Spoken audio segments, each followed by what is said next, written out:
again, hello everyone. My name is Anton Bolontin, and I'm glad to be here as a part of Hands-on Testing Conference program.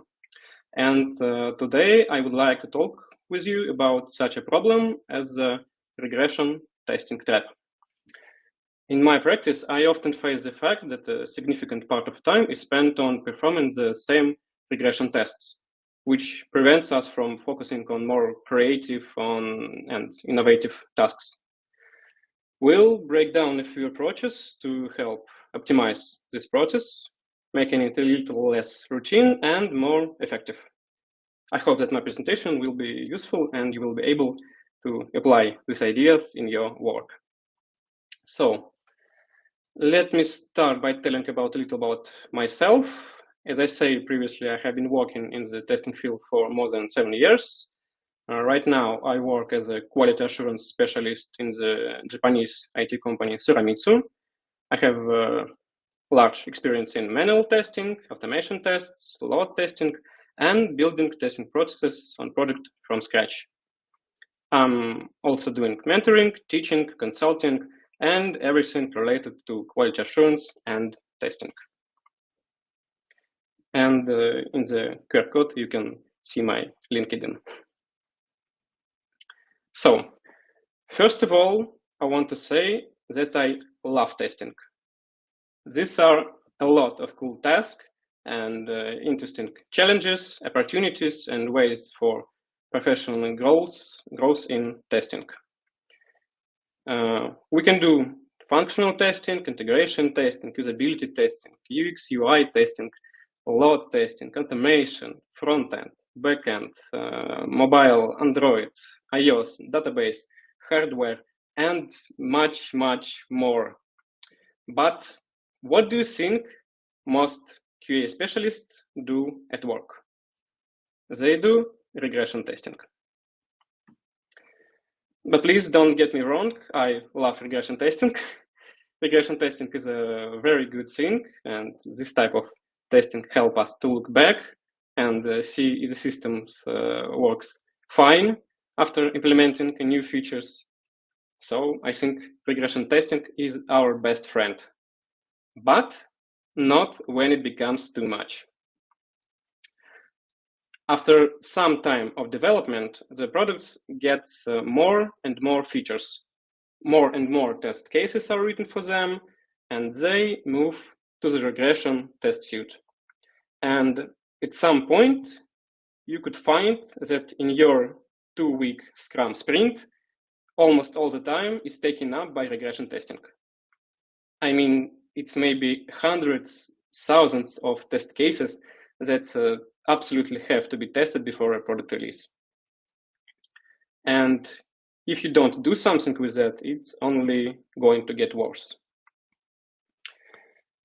This is what a perfect sprint looks like for a quality assurance specialist on the left side.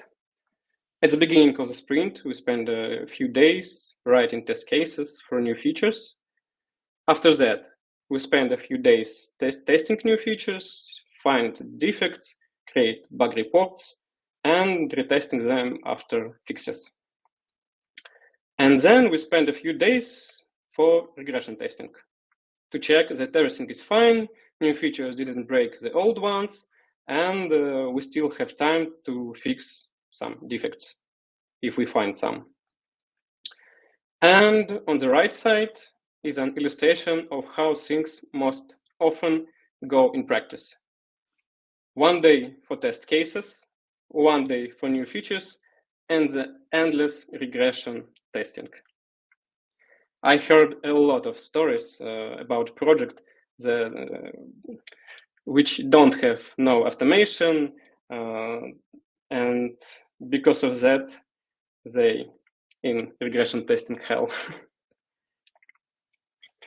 And here what it can lead to. First, you constantly performing the same tests over and over again. There is no opportunity for other types of testing and personal development.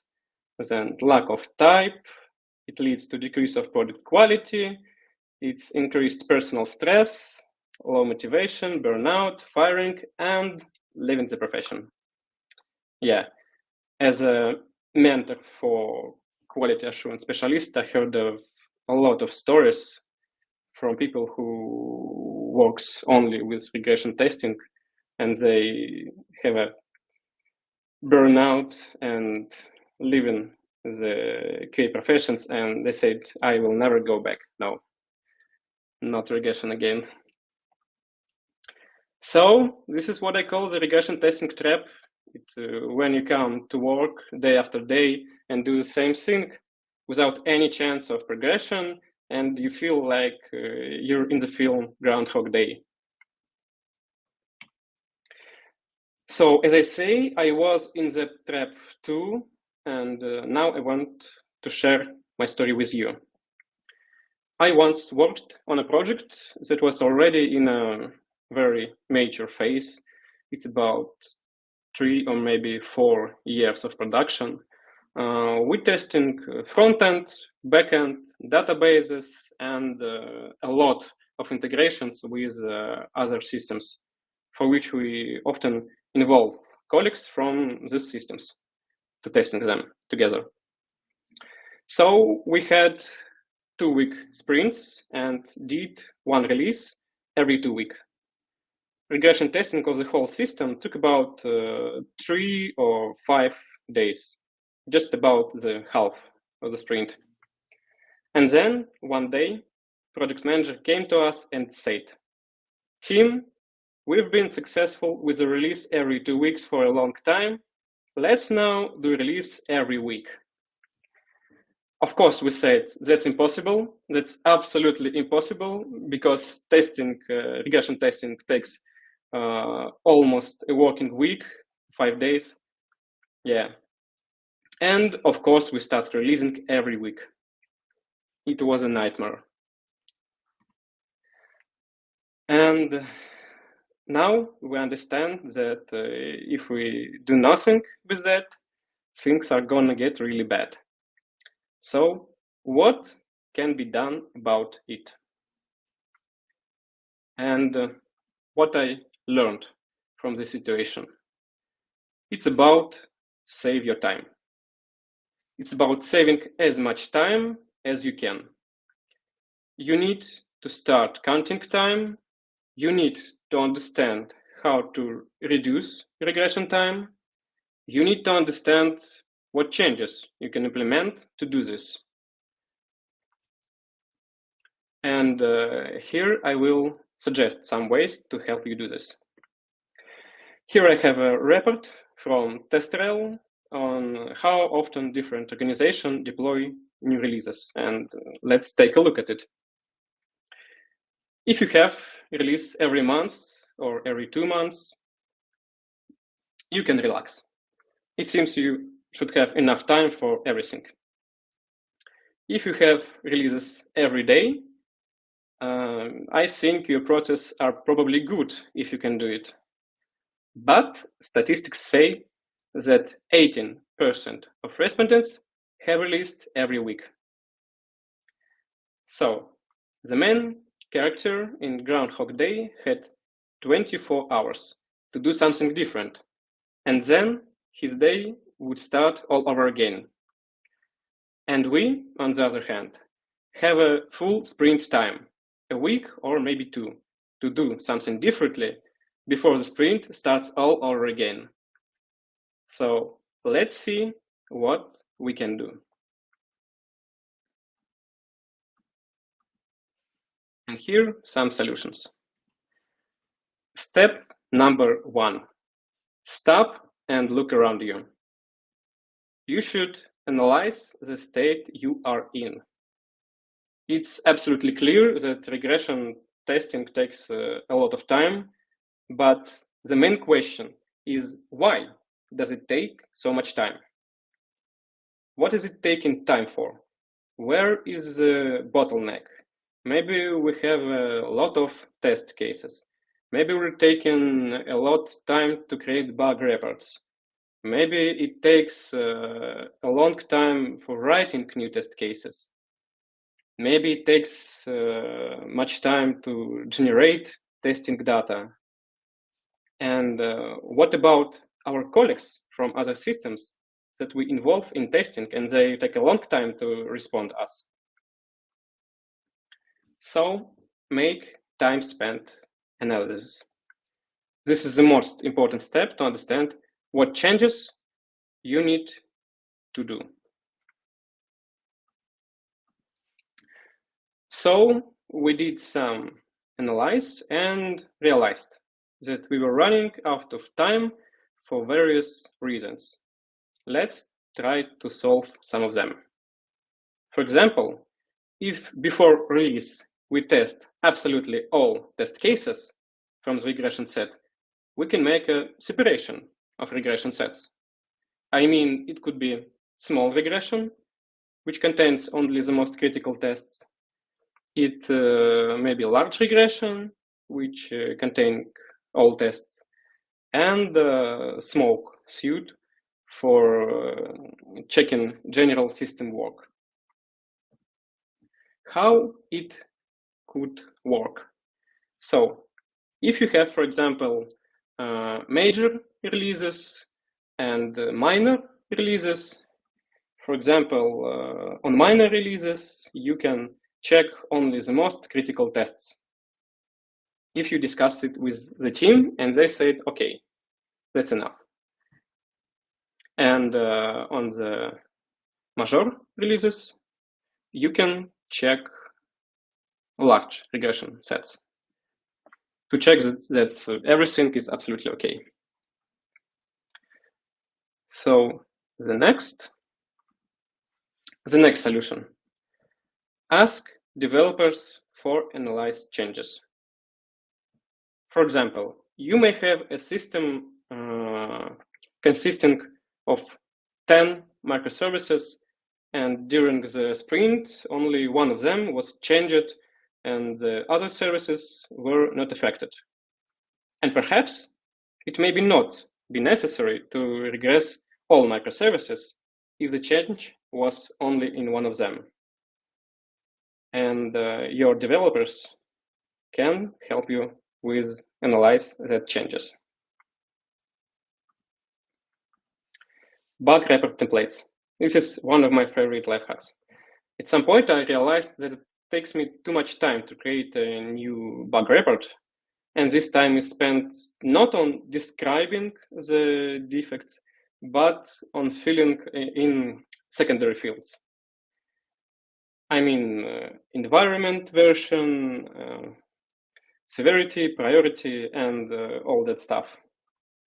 In this case, it will be very helpful for you to make a template for creating bug report in advance, in which all secondary fields will already be filled in, and you will only need to fill the most important ones. Believe me, this will definitely save you some time, because for me, it saves a lot of time. For example, one bug report for me on that project, it took me about from 5 to 10 minutes to create it. If I find 6 defects, it took about an hour. And if I have 1 week sprint, all I have left is 39 hours. So from minutes, minutes leads to hours. So believe me, it's important. Next one, you can use visual regression testing tools.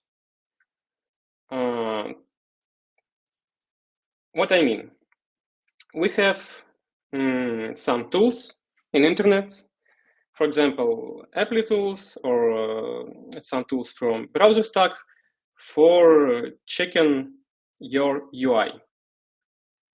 So what is it? Visual testing tools, it's tools that help you automatically find new changes in your visual of your application when installing a new version. And yeah, I think this will help save you a lot of time. Next one, test management system. According to statistics collected by JetBrains, 42% of testers still use Google Sheets on Google Docs to write and store their test cases. That's a lot. It's a very huge number. So, if you also use Google Docs, just try to switch in for some test management system. Believe me, it will save you a lot of time. Implement any TMS you like, and the simplest one. It will speed up your work with test cases, test plan, and test runs. And also some of them have a test recorder to record test cases based on your steps on your site or application. I mean, you don't need to write anything, just install test management system, start recorder, go on your application, make some steps, and in result, you will have your test cases. So it will help a lot, believe me.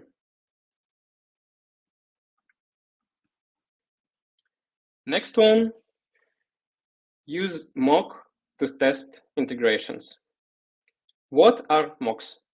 Mocks are artificial objects or functions that imitate real ones, systems. This way, you can test code without depending on external resources or component. Mocks can be very helpful when your system has many integrations with other systems and testing depends on colleagues from those systems. For example, to create a mock, you can use Postman, the tool for API testing. You can find instructions on the internet, or you can ask your developers to do it. It will help if you had, as I say, a lot of integrations, for example, 10, 20, 30. Mocking them will be good for you. Next one, CI/CD. Let's imagine that it takes a lot of time to install and deploy the application on your server. In my experience, such situation happens quite often if you don't have continuous integrations and continuous delivery tools on your project. If you also have such a case, you could, I think you could, you should call your admins and DevOps specialists so that they can set everything up for you. The most popular is Jenkins. And this will allow you to quickly and independently install releases on the server and restart the system.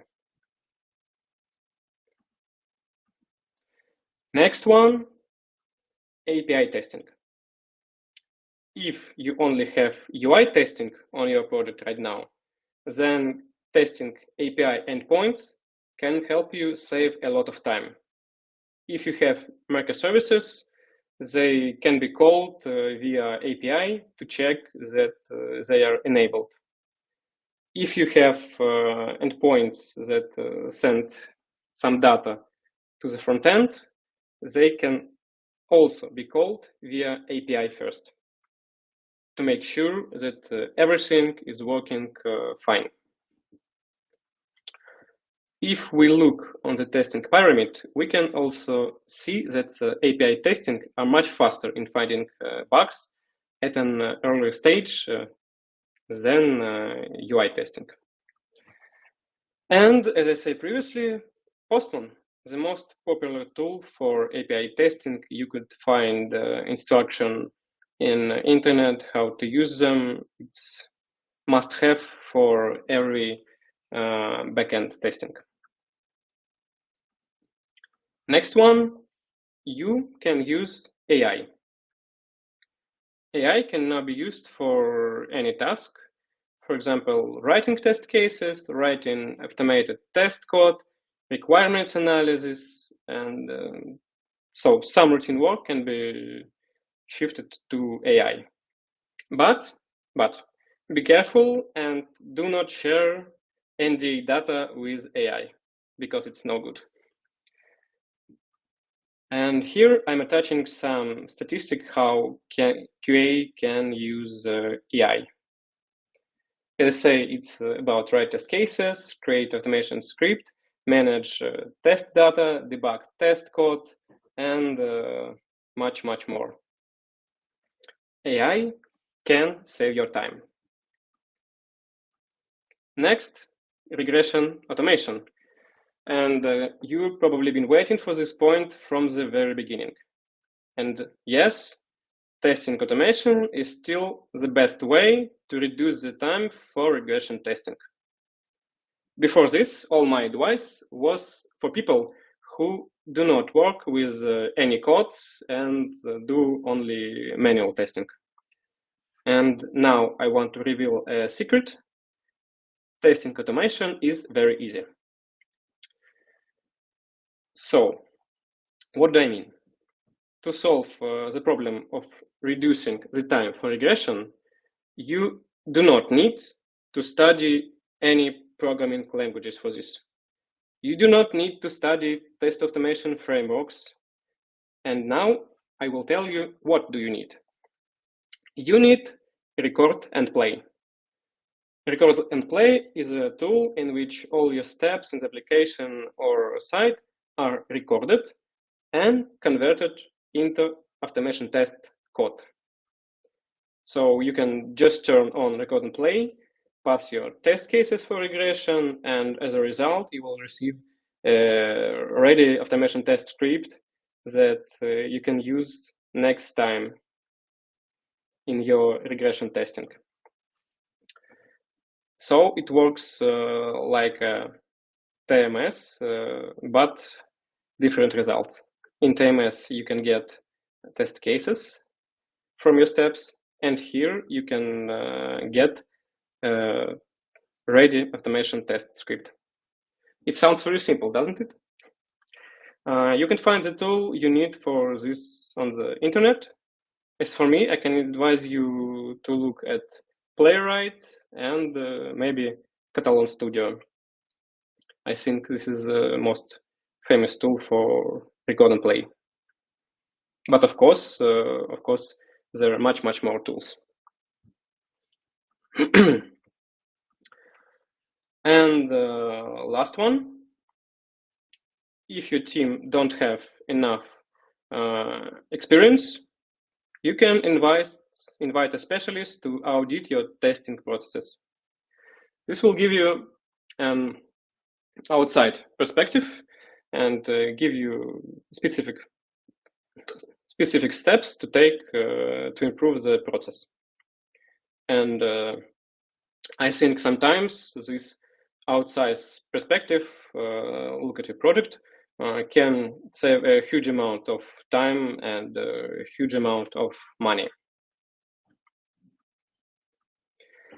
So let's get back to my story. How did I solve the problem and get out of the regression testing trap? In my case, the next steps helped me.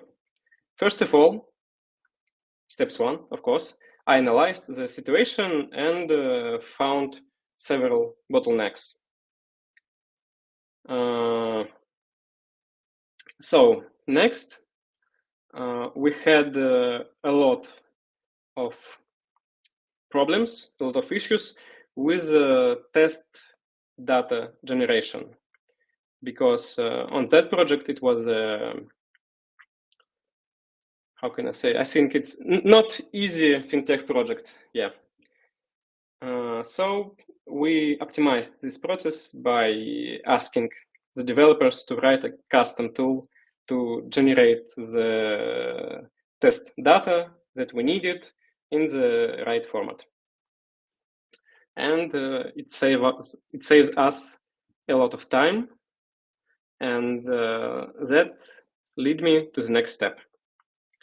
Then we discussed the possibility of minor and major releases and made a few different regression testing sets. And after that,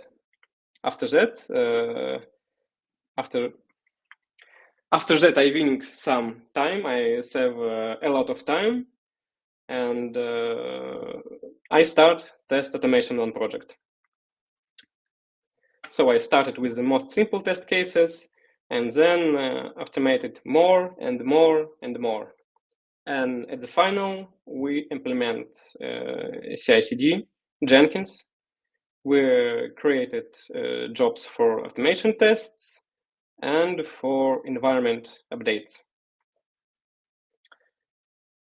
So yeah, I think that 5 steps is helped me a lot, but of course all others is helping me too. So it sounds very easy, but without plan and big motivation, I think I would not be able to make this. It took me about a few months to get right numbers of time. But as a result, regression testing time decreased from 4 days to 4 hours. And I think it was a big success. And now I have a call to action for you. If you're trapped in a regression testing trap right now, as was I, then you can do the following steps. You can take a few solutions from this report. You can discuss it with your manager. You can choose the right metric for improvements. For example, it's total time to regress and release. After that, start implementing the changes. And after that, achieve success and write about it in the next performance review. So, the results. In this report, I provided some solutions and advices to improve testing processes and get out from the regression testing trap. I hope that you will find information from this report useful for you. And if you see that some of your colleagues falling into the regression testing trap, please show them this report. And let's together save QA professionals from burnout and help them to get out from Groundhog Day together.